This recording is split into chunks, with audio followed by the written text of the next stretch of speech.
अन्नदाता सुखी भव अन्नदाता सुखी भव। देवराज्यसेव्यमानपावनाङ्घ्रिपङ्कजं व्यालयज्ञसूत्रबिन्दुशेखरं कृपाकरं नारदादियोगिवृन्दवन्दितं दिगम्बरं काशिकापुरादिनाथकालभैरवं भजे। भानुकोटिभास्वरं भवाद्वितारकं परं नीलकण्ठमीप्सितार्धदायकं त्रिलोचनं कालकालमम्बुजाक्षमक्षशूलमक्षरं काशिकापुरादिनाथकालभैरवं भजे।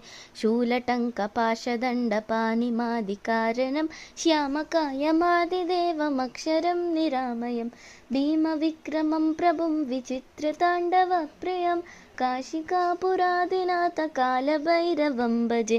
भुक्तिमुक्तिदायकं प्रशस्तचारुविग्रहं भक्तवत्सलं स्थितं समस्तलोकविग्रहं विनिक्वनन्मनोज्ञहेमकिङ्किनीलसद्गतिं काशिकापुरादिनाथकालभैरवं भजे।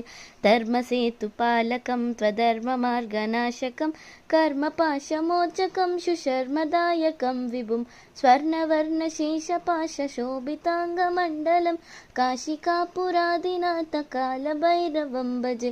रत्नपादुकाप्रभाभिरामपादयुग्मकं नित्यमद्वितीयमिष्टदैवतं निरञ्जनं मृत्युदर्पनाशनं करालदंष्ट्रमोक्षणं काशिकापुरादिनाथकालभैरवं भजे। अट्टहासभिन्नपद्मजाण्डकोशसन्ततिं दृष्टिपातनष्टपापजालमुग्रशासनम् अष्टसिद्धिदायकं कपालमालिकाधरं काशिकापुरादिनाथकालभैरवं भजे। भूतसङ्गनायकं विशालकीर्तिदायकं काशीवासिलोकपुण्यपापशोधकं विभुं नीतिमार्गकोविदं पुरातनं जगत्पतिं काशिकापुरादिनाथकालभैरवं भजे। कालभैरवाष्टकं पठन्ति ये मनोहरं ज्ञानमुक्तिसाधनं विचित्र